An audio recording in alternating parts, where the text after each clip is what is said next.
Hello and welcome into Brewer Territory, part of the Foul Territory Network. I'm your host, Kurt Hogue. Corey Knable is with me as well. And we have a special guest today, Corey. You are a 2017 National League All-Star, as I often recognize you as the start of this. We got another All-Star. Your former teammate, Big Woo, Woody, Brandon Woodruff, joining us live from beautiful, sunny. It's sunny down there? Not sunny. Sun just went down. Desert. Weather's good though. It looked nice today from beautiful Arizona. Woody, how are you doing? How's spring going? It's good, man. Just another year. This is 12th year now. Gosh, that's going by fast. But just getting ready for a new season, man. It's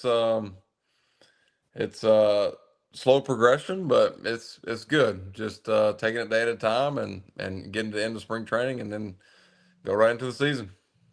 Yep. 12th year, man, and 10 years in the big leagues with the Brewers. Is that right? Yeah, this will be my 10th season. Yeah. 10th season with the Brewers. Yeah. 2 All-Stars, 19 and 21. Man, it's been one heck of a ride, man. Dude, it's and it's going by too fast. That's the problem. You know, when you're having fun, those days fly by. And here we sit, and this is my 12 years, dude. It's I'm trying to get back to that level, man. See if I can get back to that level and kind of I don't want to say turn the clock back a little bit because I don't feel I just turned 33, but I don't feel 33. So I'm trying to, I guess in a sense, turn it back a little bit and see if I can, do it for a full season. So I'm just that's my main goal this year, just be on the field, in whatever capacity. Of course, man. I mean, you throw hard. You throw gas. You got a banger of a slider. I mean, obviously, the injuries, it's part of it. And I know it's kind of sidelined you a couple times, and especially now with your shoulder. But I understand, everything is starting to come back, and you're feeling great. Still on point to be good for opening day.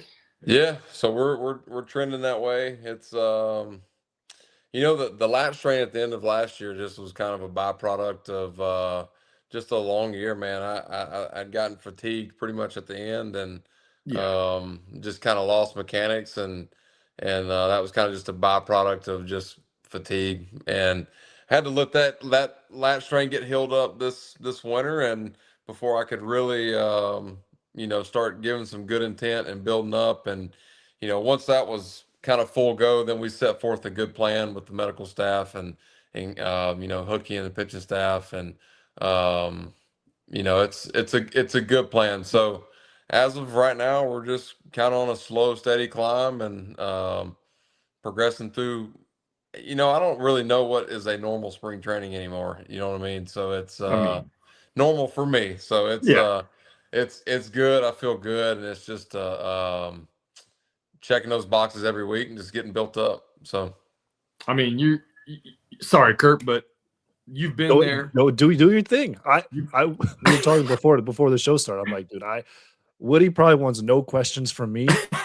Oh, you're good, man. We walk in there after the game, and it's like, oh, not these guys. Great. Here comes look, do you think I'm the easiest one to deal with? So yeah, no, I mean, look, obviously, like you said, 12 years with the Brewers, 12 years in professional baseball. You've been there, done that with spring training. You also understand what spring training is, how important it is to obviously the younger guys. And obviously for you too, to get your innings in, start getting ready. Yeah. But you also understand how important it is to stay healthy all season, right? It's a long season. It's tough to stay healthy all season. And we've seen, your numbers on what you do in the playoffs for the Brewers, especially. And I mean, I think we would all agree that when Woo is healthy in the postseason, man, then the Brewers are dangerous. So, that's one thing, obviously, I wanted to ask you about, your preparation, going into it, what you kind of do, when you lock in, what you're doing to kind of take breaks, obviously, with the pitch clock and, the amount of times you can step off. I know there's a lot of factors in it now. What have you done to kind of prepare yourself from in 2017 when you got called up to now? Way different, man. The game is you feel like you hear those older guys say the game has changed so much, but I Yeah. mean it truly has. And um, spring training is all about now. The more you go through it, the more you really understand. It's all about getting ready. And when I was younger, like I was really coming in, and not that I'm not ready, but I was coming in trying to earn a job. Yeah. And you see it now, you see it time and time again. Younger guys who may or may kind of be on the fringe of the roster, and it's trying to prove themselves. And we've been there. So, but at this point in my career, I, I know I've got a job, so now my main priority is trying to build the building blocks, the foundation in spring training to be able to last for the whole season. Yeah. And it's tough. It doesn't matter who you are and how many times you go through it, because every year is different. Your body changes. You got to learn it on the fly essentially, and you've got a good routine, but that changes over time. And mine has changed a ton since shoulder surgery, and um, it's it, you really, when you look back on it, you really wouldn't trade it. You know what I mean? Yeah. It's part of the game. It's part of the experience. It's part of your growth in baseball. But honestly, I learned a long time ago, like preparation is the biggest key in being ready for a Major League Baseball game. I mean, you're facing the best hitters in the world, and it's not easy, but being prepared is one thing you can control. And that's what I try to pride myself on, is just making sure I check my boxes in between starts, of being prepared, looking at the hitters, looking at, the scouting reports and video, and making sure I'm getting my body ready. But yeah, as far as getting locked in, man, I try to stay as loose as possible up until about 2.5 hours for the game. I'll go in and get me a good little nap, and when I come out of the nap, it's kind of like, all right, it's time to It's get go into your time. routine, and it's time to go. And then and that's changed a lot over the years, man. I used to come in when I was younger, and I would be mentally just worn down, absolutely worn down after a game. And just leading up the whole day, trying to wait on the whole day. And so I've gotten better at that, and that's, kids have helped that process a lot more. And but yeah, just the more and more you stay in this game, you realize who you are as a player, and what it takes to get ready. And it's been a couple years for me, so um in terms of staying healthy. And last year was, I mean, honestly, besides the last train, was a heck of a year. And I try to really appreciate what happened last year, and it was tough, and missing the playoffs again. But if I truly sit down and see, Corey, you went through it with your stuff. It's not easy, and there's some tough days. And um, just to get through what I got through last year, I can sit back and appreciate that, and now build off of that for this year. 100%. Yeah, and I think, Woody, just to put some perspective, I think it was appreciated. I do feel like people really enjoyed not just your season, but the season you guys had as a whole. Just looking at the reaction, I'm sure you guys felt that too, especially in the second half. Yeah. There, as the ballpark was sold out on a Friday night against the Marlins, or a Thursday night. You got 35,000 there, so that was Right. that was pretty special to watch you guys last year. Now, you said something there about you've got a job now, and that much is very true. You're on a Yeah. pitching staff where a lot of guys, maybe some of them feel like they've got a job, but Yeah. really no one really has that big league experience. But so you've got the job. What I'm curious about is going back to the offseason when you got that job, when you signed this deal with the Brewers, right? So there's that little period of time where you've got the qualifying offer extended, and you can Yeah. kind of feel out maybe what your market is. What does that look like for you? How do you weigh this versus, like, we see starting pitchers get multi-year deals Right. pretty regularly. Like, there's a premium for what you guys can do. And then Yeah. also, on top of that, two-part question: do you feel any pressure and any added pressure compared to just the standard pressure of being a big leaguer with Yeah. the price tag that comes with a contract like that in Milwaukee? I'll answer that question first because I've already been asked that a few times, and the answer is no. I don't feel any more pressure, and it's a thing that it just comes along. It's it's part of the game. It's part of the territory. Like if you go out and you do well, that's what's supposed to happen, and so I don't feel any extra pressure. And it's at the end of the day, it's baseball. I'm going to prepare and do the same things I've done for you know 12 years, even though it's changed over time. I'm still going to prepare myself to go out and pitch and play the game. So that part of it never changes. So there's comfort in that. There's comfort in this. You're just going to play baseball, man, and Still a you're still game. going to do the same things you do, And but to answer your first question, that's once the qualifying offer was extended to me, we have 12 days there to make a decision. And to be quite honest, after about 3 or 4 days, I had a pretty good understanding of what was going to happen. But myself and my agent, we did our due diligence to be able to see kind of what the market was, and it's so early in the off season that teams are. I wouldn't say they're not prepared for signing free agents, but it's not moving. There's not much action unless you're just the lat strain probably hampered me a little bit. But then there's little caveats with the qualifying offer. If a team signs you, they lose draft picks, so that turns a lot of teams off. And you kind of see what Zach Gallen ended up signing and going back to Arizona, Michael King going back to the Padres. So a couple guys ended up that didn't take it signing back with the same team they were on. So just a strange year in terms of that. I don't know if it was a record for guys accepting the qualifying offer, but I looked at it in terms of once I kind of knew what was going on. There's no place in the big leagues I would rather spend to pitch 1 year and go prove myself again than in Milwaukee. I mean, it's the place I've known. It's the place I've grown up. It's all I know. So when it came to that decision, that was pretty easy. And it was just too early in the off season. You had your guys who were the home run guys who were gonna get the bigger contracts, but my situation was a little different. And the Brewers showed confidence in me, and and I was very thankful for that. And there's no other place I'd rather pitch, for a year than this uniform. So it was an easy decision in that context. I would agree as a Brewer fan. I'm Yeah, glad you're back too. yeah,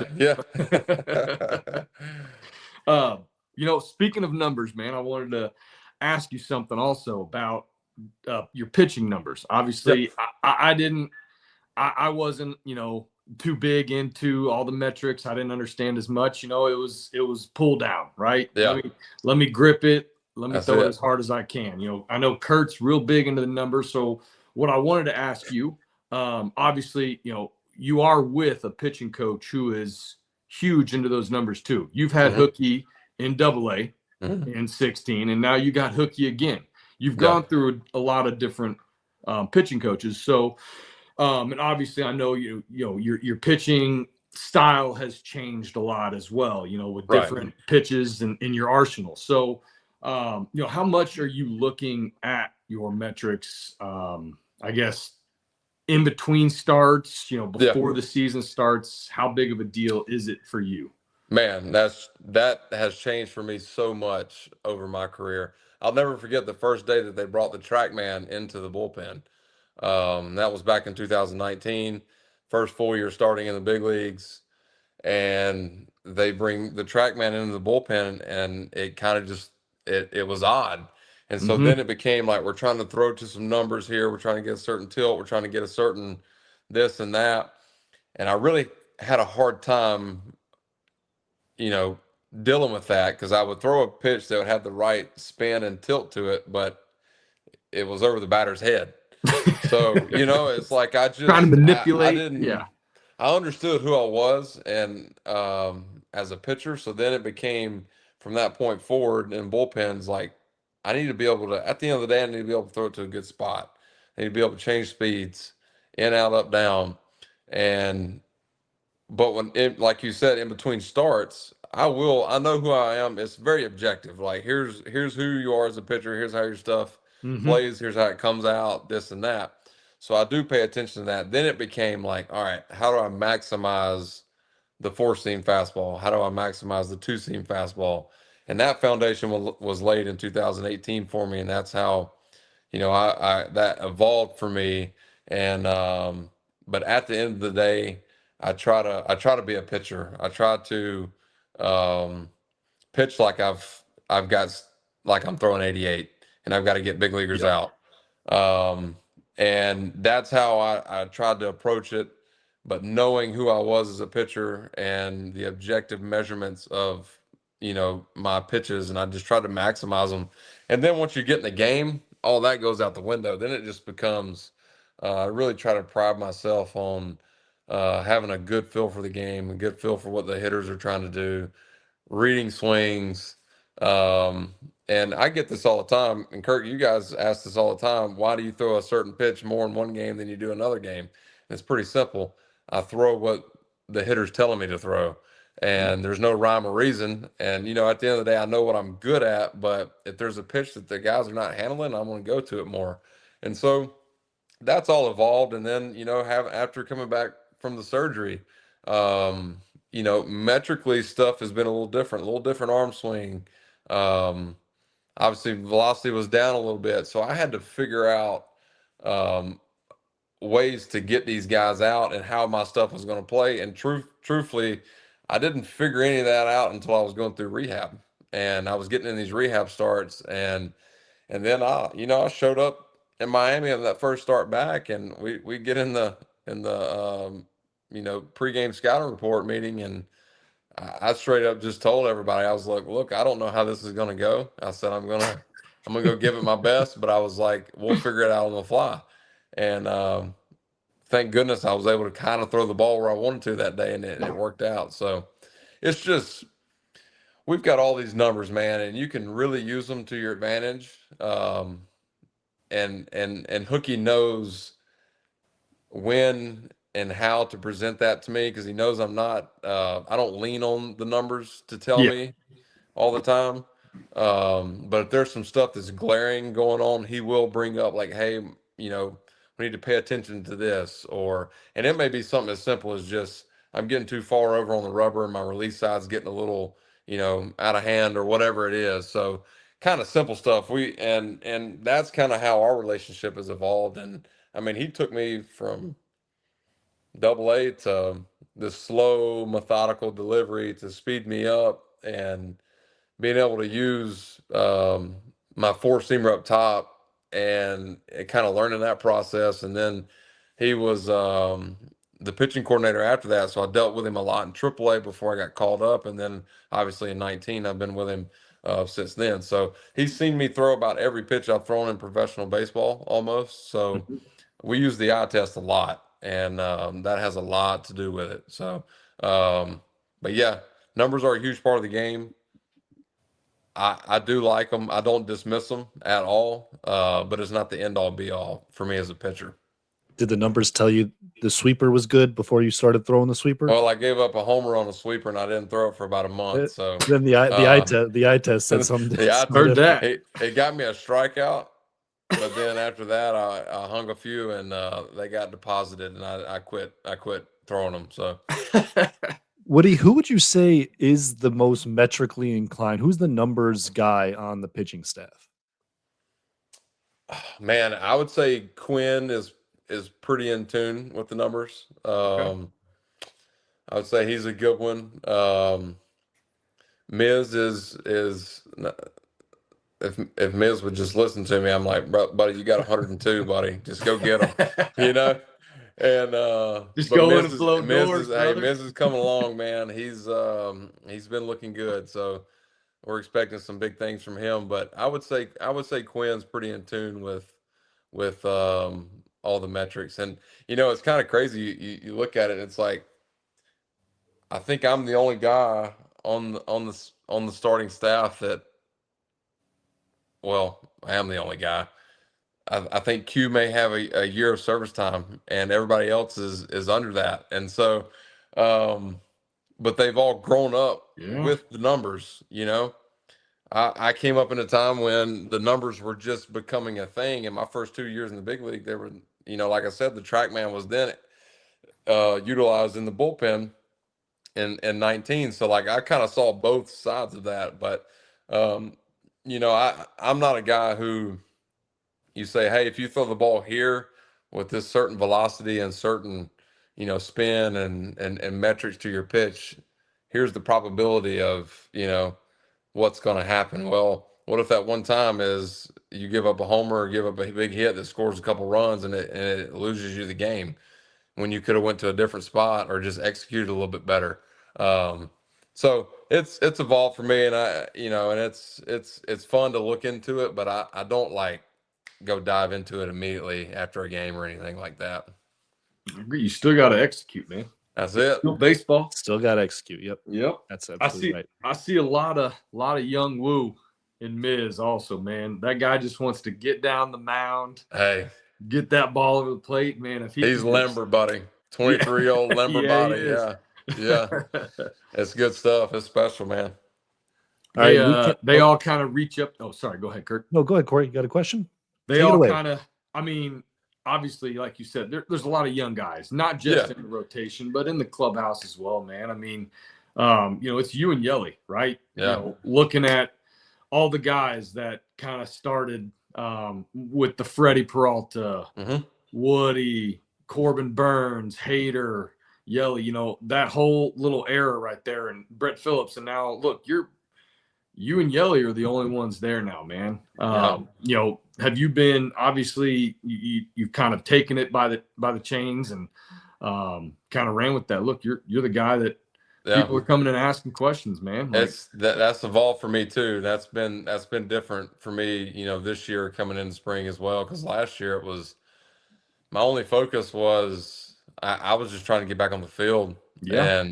And a lot of my attention was, on myself and how I could get on the field.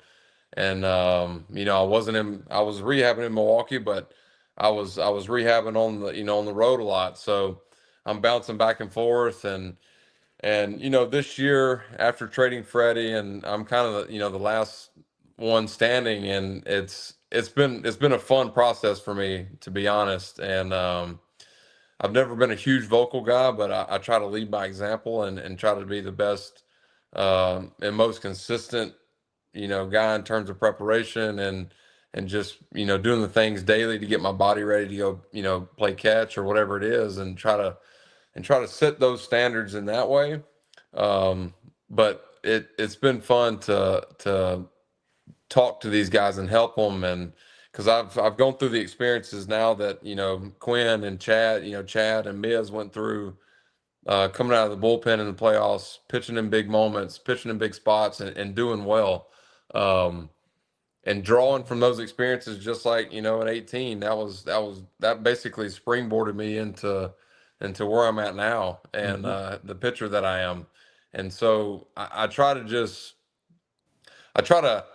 not talk about, when I come back to the metrics, I try not to talk about any of that stuff. I try to just talk about more of the mental side of the game with these guys, and how to, go about pre-pitch routine or whatever it is, or type of situations that you get into on the field. Because the more and more you pitch, the more situations you get yourself into, and just trying to help in that way. So that way, if they, something comes up, that voice in the back of their head pops up and is like, okay, maybe I can go this route to get out of this inning or this jam or whatever it is. And that's the fun part for me. That's cool. And so when you can see that and help and just let them know I'm not the old I'm not the salty vet, like, I'm not I love to help in that sense. And and that's been a cool transition for me coming into the spring, and just trying to lead in that way and just help in any way I can. We're going to take a quick break for a message on behalf of our sponsor today, SeatGeek. All right. Well, obviously, guys, baseball season is here. opening day coming up soon. I'm personally looking forward to maybe getting to a basketball game. I know, Corey, you like to get your Dallas Stars tickets, and you get them from SeatGeek. So, look, this is why we want to give SeatGeek a huge shout out for today's episode. Look, they've got over 35 million downloads on the app. They are the number one rated ticketing app as well. They beat all the competition. There's more than 70,000 events. That is a large number. That they're all listed on SeatGeek. You got concerts, you got sports. Obviously, we love those festivals. There's more. Look, you can get into Brewer spring training at beautiful Maryvale, American Family Fields of Phoenix. You can get in at a nice little rate, maybe even lower than face value. I won't promise it, but I was looking at the app again today, and there's some tickets below face value if you're into that sort of thing. So, look, of course, I also, by the way, Corey, of course, I do have a code for you. Yes. You can use Territory 10. That's all caps Territory, the number 10, no space, for 10% off your next set of tickets at SeatGeek. That's 10% off any tickets with the promo code Territory 10. Make sure you click the link in the description to download the app and have the code automatically added to your account so you can use it later. Thanks again to SeatGeek for sponsoring this episode. Let's jump back into the questions for Big Woo. I know you got to go. We're recording at night. You got to get your bedtime early, man. 33. Dude. 6 a.m., 5:30 a.m. rolls around. Those early mornings in Phoenix. Oh man. So I got a question for you. Yep. About hitting. What would you hit in today's game? What would your average be? Dude, I'll never forget getting to face Noah Syndergaard in New York one night, and they call him Thor. And his walkout song is Thor's theme song. And dude, I was like, holy crap. And then I tried to I had the bunt off that, and it was 100 sinking. And then I tried to, do the slash bunt, and I tried to pull this thing back and get started early, and I was super late. And it's not fun. It's that part of it's not fun. It's cool to see. But man, I have no idea.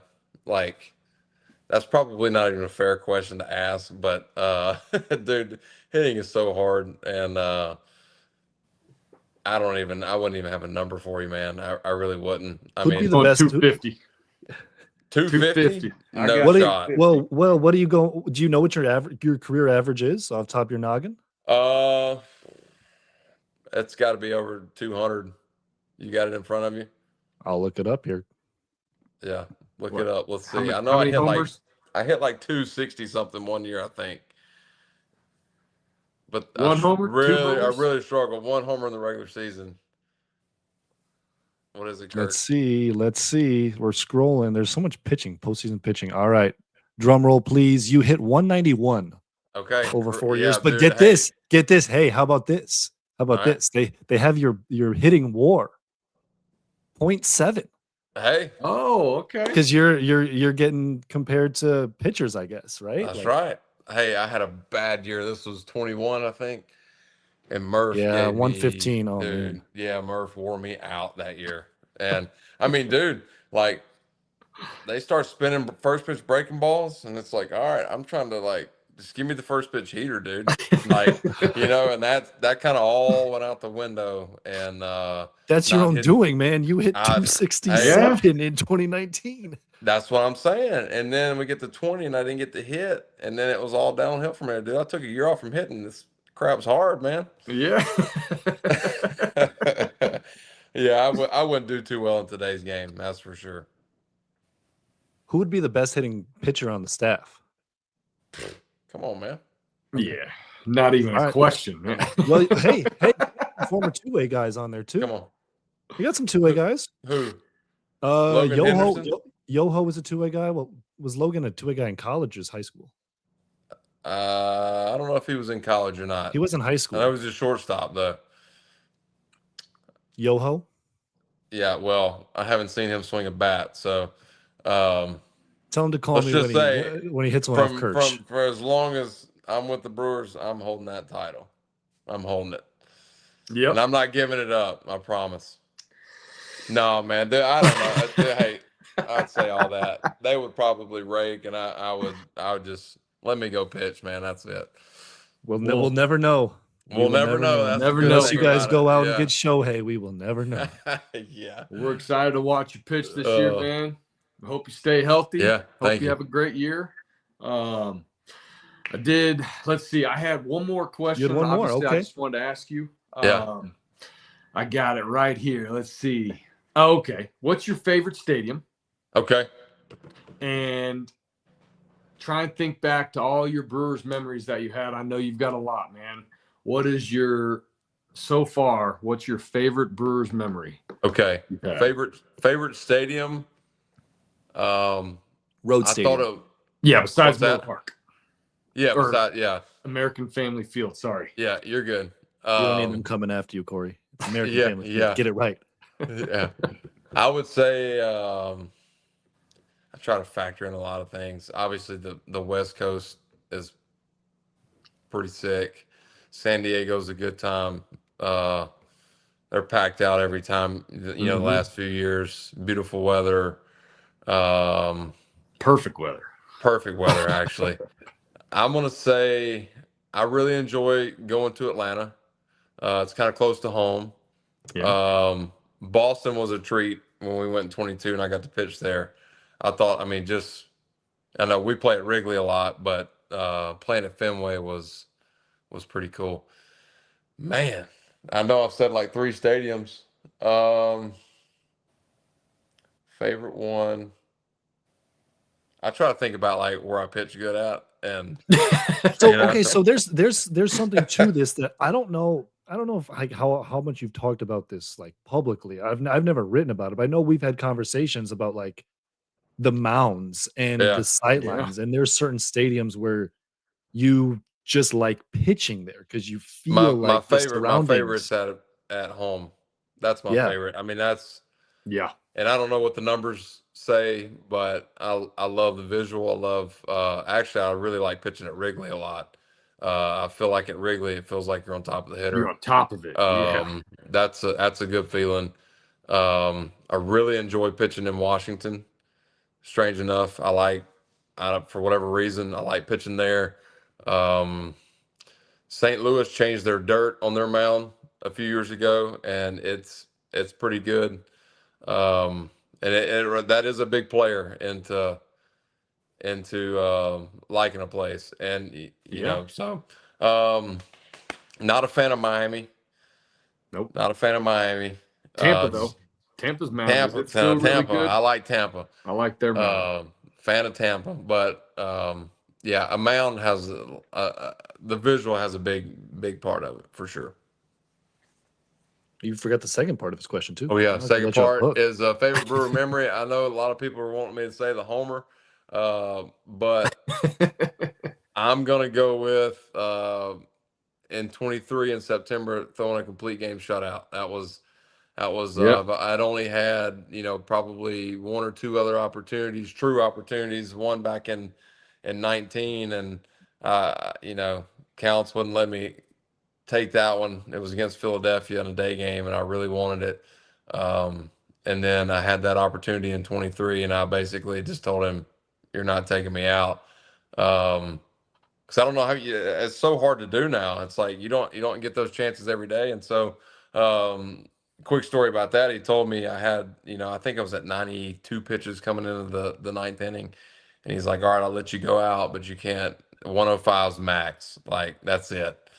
And sure enough, I get 2 outs, and then, or first off, I couldn't. I was so nervous, and it's on like a Monday night, and I think no one was there. That was the game after we. There was nobody there. We had a no-hitter in New York. Corbin and the rest of the guys had a no-hitter through like, what was it, 10 innings maybe? Something in New York. We ended up losing that game. So the next night we're playing Miami and there's nobody there. And it was kind of just things were happening, double plays, this and that, quick innings, and I get to the 9th and I'm like, dude, I'm like shaking, like I'm nervous. And don't even have a clue why, just I guess the thought in my mind of like never throwing a complete game, shut out, and trying to preserve that. And so I get out there throwing my warm up pitches. And I'm like, dang, I gotta take a breath here, man. and couldn't find the strike zone early. And then I got a couple outs. There were some runners on, and sure enough, I get to, I believe it was 104 pitches, and there was 2 outs. The hitter was coming up. I see William coming out, and I thought, man, he's about to take me out right here, with 104 pitches. And I didn't see counts coming out, and so then William comes out and he's like, "What do you want to throw?" Of course, I'm like, "First pitch heater, standard." And then and sure enough, dude, first pitch, popped it up, Straight up. got out of it, and so ended that thing on like 105 pitches. Nice. Yeah, pretty cool. Who's easier to talk into staying in the game, Murph or Counts? Well, I never really had the opportunity last year with Murph. That's true. It's true. You haven't done it with Murph. You haven't been able to bully your way. I think Murph's a little bit easier to persuade. There's been some times where Counts was thrown out in Atlanta, and I was throwing a day game there. And this was in 19, and Murph took over, and this dude was just letting me roll, man. I think I got through 8 innings that day, and he kept just leaving me out there, and so he might be a little bit easier. Yeah, he knows. Man, just the ball player's coach, huh? That's it. You got it, man. All right. Well, Woody, thanks for your time. It's getting late. Yeah. Here it's getting late there. We'll let you get some rest. Thank you so much for joining us. I will see you soon. I'm sure you're looking forward to it. I'm coming down to Arizona in a couple days, and Brewers fans are looking forward to seeing you. Perhaps, we're not saying anything on opening day, but it might be in the cards. We'll see. We'll just take a day at a time, baby. Take it a day at a time. We will never get any. We won't get anything more out of you, but I'll maybe speculate. So, all right. Thanks for the time again, Woody. And please, folks, I haven't done our like and subscribe yet, Corey. It's there on the screen. Please like, please subscribe. Please. That'll help us out as we continue to get going here. So thanks again, folks, for tuning in to Brewer.